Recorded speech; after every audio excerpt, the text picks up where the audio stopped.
Welcome, friends and family, to blog number 3, week ending 13th of March 2022. This is going to follow the same structure as the others. This generally is a blog, and it's sort of like a diary of what's happened this week.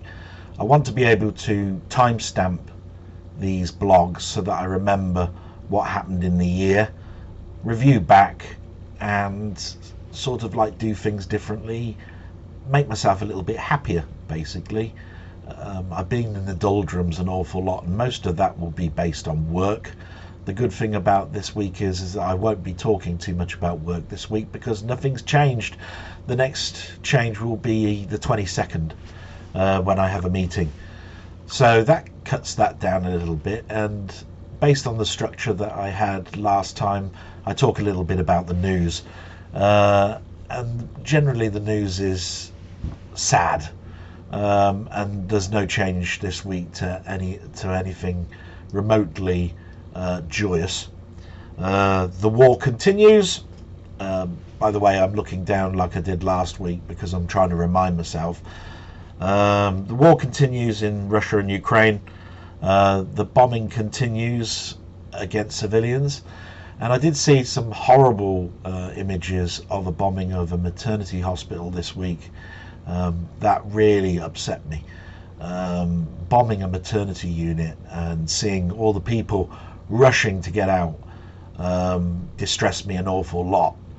I don't see any strategic use for this. Then again, I don't see anything good about this war whatsoever. But when you're starting to bomb civilians and you're blocking their route out of the country, you got to look at this as being absolutely atrocious. War crimes, yes. This man, Putin, needs to get out. America have basically made their point quite clear. Biden has made an address this week. He stated that he will only help when NATO territory is going to be encroached upon. So that's his standpoint. But he did say that he will help NATO and Europe as best as possible. He's already stated one thing that I'll talk about a little bit later on. And then there's a criticism from the French President Macron. Now, he's basically stated that the UK is pretending to want to help, that he's disgusted on the way that Britain is treating the refugees, the numbers that we're taking. He thinks that we're pretending. In some ways, I agree with that. We should be doing a lot more, but England is a small island separated by a sea, and we've just gone through Brexit, and there is a security element to all of this. But I'm in total agreement. England is not doing enough. Boris, pull your finger out, will you? So what else was in the news? COVID is in the news again. Now, COVID is on the rise again with a new variant, BA2. Now, that doesn't mean much to me, all these different namings. I thought that was an A-team, BA Baracus. That's what instantly comes to mind. But this one apparently is more infectious. Infectious to what? I mean, we've had every single one seems to be more infectious than the last one. But the good news is from the science industry is that the booster is holding up well, and that their only concern is that with the restrictions lifted, it will be more infectious again in the coming weeks. Apparently the number is 1 in every 25 people in England are now infected. Another worry, another concern, not good news. The next one is the Queen. The Queen at 96 is not going to be going to the annual Commonwealth service. Prince Charles is going instead. Now, this has saddened her, she said, because she's attended every single one and she holds the Commonwealth as one of the things very dear to her. And the problem this time is mobility. And when I heard about that, I was going, what does that mean? Apparently she has to go to and from the church that it's held at, walk all the way through to the church get to the very end, listen to the service standing up, then walk all the way back through the church to the way that she will be travelling back. I don't know if it's a horse and carriage or not, and then back into Buck House. And from that point of view, at 96, yeah, that's a lot. And I can imagine with her now, with her new walking stick, that must be very difficult for her. So I've got great respect for the Queen. I'm not a big royalist, but that must be pretty bad for her.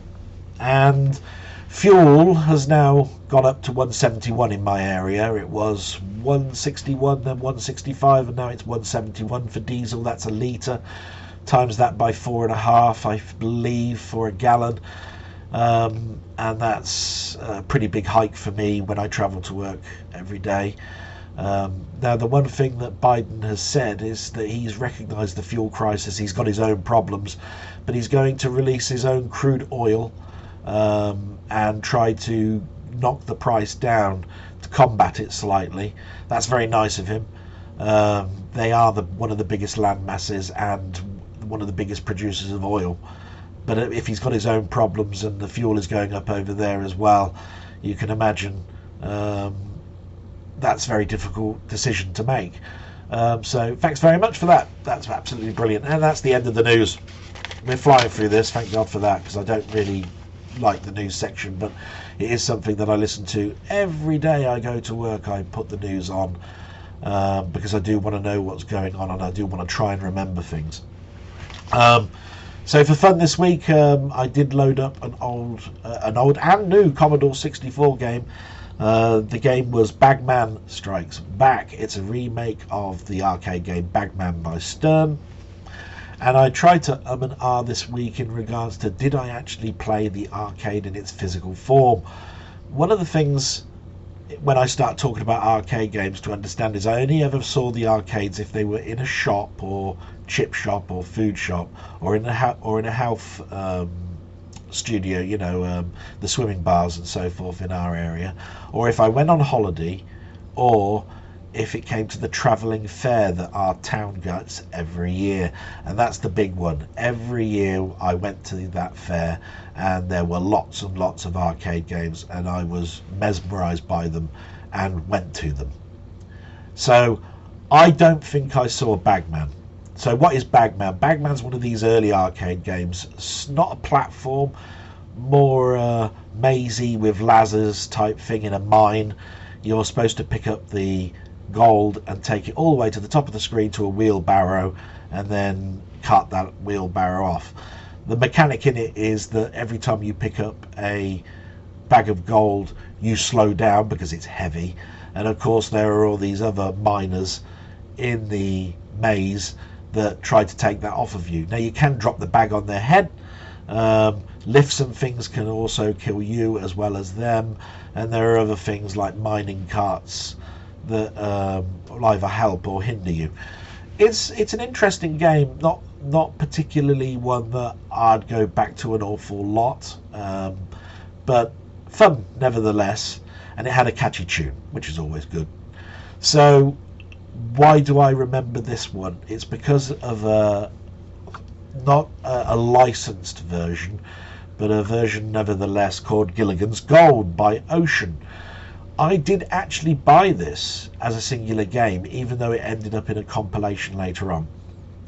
And the one thing I can say about these early games is you definitely notice the 64's powers getting better and better each year by how the tunes and the music and the sound effects are, and this game definitely fits into that earlier quartet of tunes. It's sort of very flat, no warbling and filtering effects too much, should I say. There are definitely free voices being used, and the tunes are really, really catchy. It's just the quality is not as we expect. This many years down the road, we can go back and listen to all of those lovely David Whittaker, Rob Hubbard, Martin Galway tracks and go, wow, I remember that, and the tune is in our heads. These ones are more catchy tunes that you remember the tune for, but not because of the instruments or how complex the music is. So Gilligans Gold has got, you know, a title screen, some instructions, you play the game, there's a high score table. Very, very simple, very, very basic. Is it one to go back to? Well, you can definitely tell it's early and it's definitely fun. The rock system is basically all one colour. There's no texture or anything involved. But does it look like that game and does it play like that game? That's a definite yes. And definitely one to look back on. And the new game improves upon it no end. You know, there's now rocks and texture in the graphics. It's one screen now. It's a good game, and I definitely praise the programmer to go back to it and try to do something different with it. There aren't that many differences, but it's enough to go, this is an improvement. So that's absolutely great. And looking at the YouTube when I was just doing a typing on it, I noticed that Mainmeister, one of my friends, did a compilation teardown, that's what it's called, of Softaid, and this particular game ended up on the Softaid tape. Softaid, I don't really need to explain what that is. It was to help the world with hunger and so forth. So Mainmeister did a teardown, showed all of the Spectrum games that were on that tape and disc, and the Commodore 64 game tape and disc, and he's put it all together with a mindworm of a tune that he took away from an old TV show called Automan. Now, Automan is something that I fondly remember, even though it was cancelled after one season, and I think there were about 13 episodes if I'm from memory. The tune will be in your head for a day and a half minimum, and as soon as it plays you go, I remember this, what's this from? And then you go, oh yeah, Automan, and then you're humming the tune for the rest of the day. Do I recommend you go back and look at that video? Absolutely. There's some other games on there that are definitely worth revisiting and looking at, and it's a snippet of history. So thanks very much to Mainmeister for doing that compilation. It's from 2 years ago, so definitely worth a revisit. So what have I been doing this week other than that? Sorry, excuse my coughing. I got my laptop out and put Adobe Premiere Pro on. Sorry. And the reason for that was I looked back at the videos and went, oh, this is quite poor. At some point I'm going to have to learn about editing. So I put it in, and I don't like my ums and ahs. I'm trying to cut it down, but that's not going to happen this week. And I started to put the video in, and it didn't work at first, and that's because of something called variable frame rate. This camera is varying its frame rate, and it needs to be a constant 30 frames per second in Adobe Premiere or more, or 30, 60, so forth. But it doesn't like variable, so you have to convert that, then you put it in, then you've got a timeline, and then you can start working. So there you are, a big chunk already of stuff that I've started to learn. Then you can actually go to the audio that you don't like and you can cut it out. But then you learn there's a big frame of video that's now not going to work, and there'll be sort of like jerkiness in the image. There's something called key morphing, and it can take the image of the last part and the image of the second part and fill it in with a merge that makes it less jittery. If I was to do that for the whole of the video, I'd be spending a week editing it with all the ums and ahs for me. So I looked into that a bit more. I said again then. I looked at it a bit more, and there's a program called Descript. Descript is another program that transcripts your video into text, and that text is time-stamped to the audio. So you can do a word search for filler words, which is what ums and ahs are, and it will highlight them, and you can then cut them out, and it will cut them out the video at the same time, and it will keyframe the two images so that they don't look like some sort of like robot that's gone mental. So that was interesting, but I looked at another video as well on YouTube that filled me in with a lot more hope, and that is, you have to look at your audience and go, is this an informal video or a formal video? And formal videos need to be much more tighter in what you're saying, and informal is like talking to your friends. Ums and ahs are just something that's in my vocabulary because I'm not a great speaker. I don't stand up in front of hundreds of people and start talking about things. So I've looked at it and gone, there's the couple that I'd like to remove, but there's not that many. It's a very informal thing what I'm doing. So it's a free thing, Descript. If you want to look for it, it's quite easy to find. They'll transcript 3 hours per month at no cost to you, and you can play around with it. And apparently it's very, very, very, very simple to use. I might have a little look at that later this week. Now, there weren't that many questions from last week, but everybody has put some lovely comments, and thank you very much. And I'm going to take all of those in. Just a couple that I want to mention. Robert Morrison said that he was intrigued about the comic collection, and I've answered his part that he wanted to know a little bit about comics. But I don't know if a lot of people know, but very early on I was part of a digital group called the Digital Comic Preservation Team, which is DCP, and they used to scan comics for preservation. They were in the news quite a lot because they upped their comics into an area of news groups and on the internet and on torrent sites, and they were comics also of modern day, which meant they were taking money away from Marvel and DC and Image and all of the other big companies. I concentrated on my comic collection, scanning them for preservation and cleaning them up, which is why I'm quite good at Photoshop. Got no problem with Photoshop. I use curves and brightness and all sorts of stuff, and spot checking color and so forth. And I used a pen like that to get rid of the color bleed that the 4-color printing process would do back in 1960s and 70s. And it was a way of me giving back as well. So yes, I was part of the DCP. I might talk about that a little bit more. It was great. I got a huge digital collection, but my collection is mostly comics that I bought, not digital versions.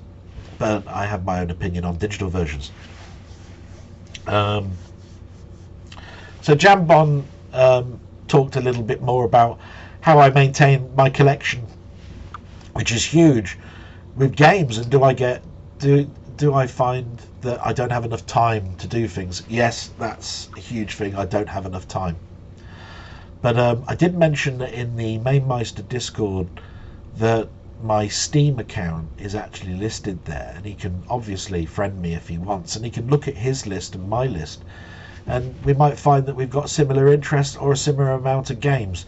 I can tell you now, I haven't played a third of those games. They come from collections from all over the place when there's been sales and when there's been compilations and collections, when publishers have put their stuff on sale. When you consider that I've been on Steam since the very early days when Half-Life was there, it's grown to 2,000 to 3,000 games. So interested just to look and see what people like, really. Carl wanted to know a little bit about how I maintain a collection. Now, I'm an asset manager, so I could talk about that forever. And the one thing that you learn about being an asset collector, a person who maintains assets, should I say, is that it's garbage in, garbage out, and you need to know what you want to really stress upon in regards to fields and data that you're putting in. If you start varying things like dollar prices and pound prices, and you don't keep a consistency, it's going to get garbage very, very quickly. Now, I used to use Excel, and I used VLOOKUPs and pivot tables to get the data that I needed out if I needed something to know about quickly. But then I stumbled upon something called CLZ Collectors set of database programs, which cover comics, games, music and films. and they have a core where you can download a lot of the details, such as the director and so forth for films, or the artist and writer for comics, etc., etc. And it even maintains a price tag to these things, so that you can sort of see how much you bought them for, and then how much they're worth now, because things go up in value. Quite a good program, not cheap, but I would say it's probably the best out there. I've used them now for 12 years or plus more, so I'm used to them. And you can bar scan your items in, so that cuts down the time substantially. Now, the last one from Ox was very interesting, because he mentioned at the end a word that's cropped up through my career, which was narcissist. Now, I've not really ever been called a narcissist, but the one thing that used to bug me when you went into a manager's meeting and it was about your career and what you've done this year, was that they all seem to be psychiatrists, and they'll use words like you seem to be very passive aggressive, or you're very narcissistical in your approach. And I used to think to myself, who made you a psychiatrist? Where are you coming from with this? And do you understand that the words that you're using can really shape a person's career? You could knock me back and my confidence by mentioning these things and making me hone to something that's not really there. Have you ever thought that I've got a lack of confidence, and that is what makes you think I'm passive aggressive or something? Now, I'm not going to go into how many times that I had those types of conversations, because most of them were in my head and I didn't bring it to the fore. But I do think that if I ever went on a management course for looking after a team where I'm a manager that looks after a process and a procedure, I don't think that I would bring that into a conversation, because I don't think it's I think it's an observation and something that you need to be very careful who you're speaking to. So that's all that out of the way. There's not much that I've bought, because the one thing that happened this week was it was service time on my car, and it came to £1,200 for my service. But the reason that the service was that high is that I asked them to do jobs that don't really need to be done at the moment. My father always told me that when your car gets to about 75,000 miles, you should start thinking about having the cam belt changed. You know, if there's a power belt changed, do that. And then my father always told me that to get to those items, you usually have to pull the front assembly off of your car, like the bumper. And so there'll be other things that probably need changing at the same time, even though they don't need changing. So on my car, which is an A3, an Audi, taking the front assembly off is a pain. It really is. But right at the front is the water pump, and the water pump is a pig to change. So to not only change the cam belt and the water pump, plus the labour to take the assembly off, plus do a service, and the MOT is due in 2 weeks' time, that's a lot of work. So I budgeted for that by saving every month for the last 2.5 years. But 1,200 of my money in one amount made me cry, nearly. My savings have now taken a huge drop. And then at the end, it all passed the MOT and everything, but there's these recommendations. Do you know, they love to put these recommendations like, oh, your tyre's down to 3.4 millimeters, and so by the next time you're probably going to need a new tire there. But they mentioned two things that concern me. One is the rear passenger side suspension strut is weeping oil. That's what I've seen before on cars that I've had in the past. And they say, and I can't say that I've seen it, that there is a leak in the gearbox, which is a bigger issue. Now, they told me that they could see that because they took the pan off when they were doing the oil change, and they can see drops in the pan. Now, I can't see drops on the floor. That's the thing, you see. So if I put cardboard on the floor, I can't see the drops of oil, so I don't think there's anything there. And then, of course, the car's not reporting that there's any problems. So is this just something that they're trying to say? I can't see it myself. I really don't know at this moment. But the suspension strut, that can drop oil if it's at the front from anywhere, but at the back it's less prone to do so. So if you do see marks of oil around the cylinder for the piston, then basically, yeah, it probably needs changing. And unfortunately, you probably need to do them in twos, because you don't want one to be brand new and the other one not. The suspension's going to be stiffer on one side than the other. So the price for one of those is £243. If I want two of them, it's £500. They've put a recommendation that I have that looked at in the next 6 months. They've told me to look at the gearbox in the next year. By that time, the car will be 8-9 years old. I will probably be considering, should I be electric by this point. I will probably do the suspension strut. I probably will do nothing with the gearbox. I'm umming and ahhing at the moment, but to do all of the jobs would be another £1,200. I really haven't got that. Not with the hike in the gas and the electric prices that we're all going to have next month. So nothing bought too much this week. I'll bring up what I bought. It's all films. So this is one that I've had my eye on for a while. It's called Last Night in Soho. It's done by Edgar Wright, but the interesting point about this one is that the film that was before it was Baby Driver. Now, Baby Driver is one of my sort of like favourite films of that year that it came out, and the soundtrack on it was absolutely brilliant. Last Night in Soho is a sort of a thriller. And I've heard good things about it, so I'm really looking forward to seeing this one this week, and it's in 4K. This one was on sale.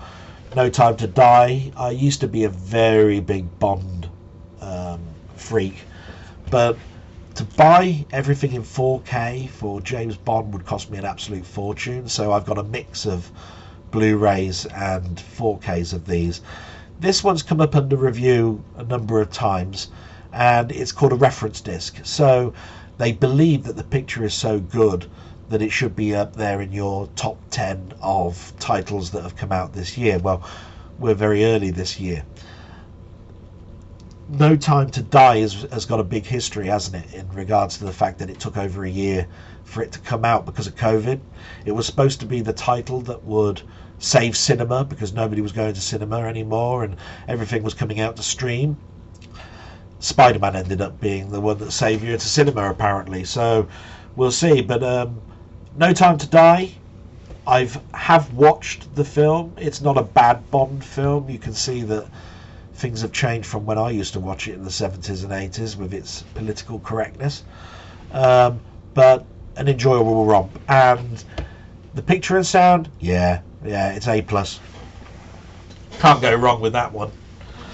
So I mentioned last week that I got my part 1 of the Avengers Infinity War 2-parter.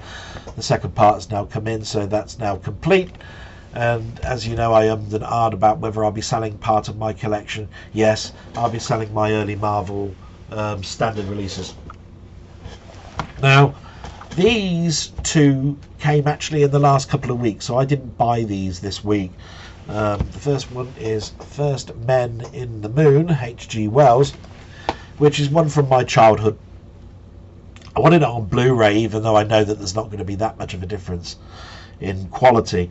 But Ray Harryhausen was one of my most looking forward to. If I was ever sick off school and they were showing films, they'd be showing Clash of the Titans and Sinbad, Seventh Voyage of Sinbad, and so forth. First Men in the Moon was a science fiction one, so it was, you know, set in Victorian times because it's H.G. Wells, and travelling to the moon, and there's these aliens. Oh, so what could you not like as a young lad?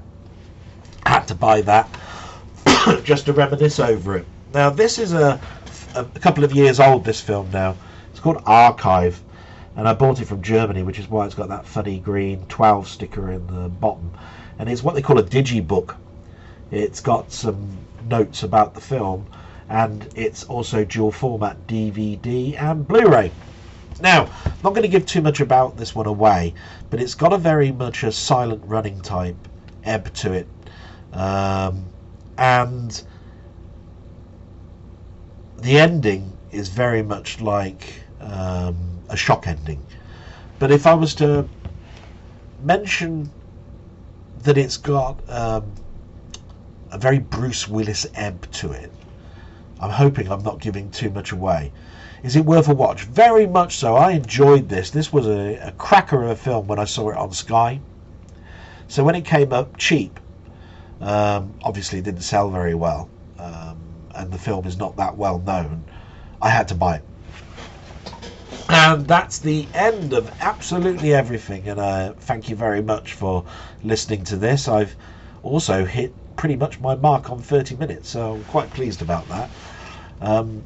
I do hope you continue my journey with me, and if you've got any questions or something that you'd like to deliberate on, please write anything down in the comments. This is, like I say, a journey for me, so I'm hoping that as we get close to Easter and some bank holidays, I'm going to be able to sort out this room. It's really starting to get me down a little bit. So until next time, thanks very much, and bye.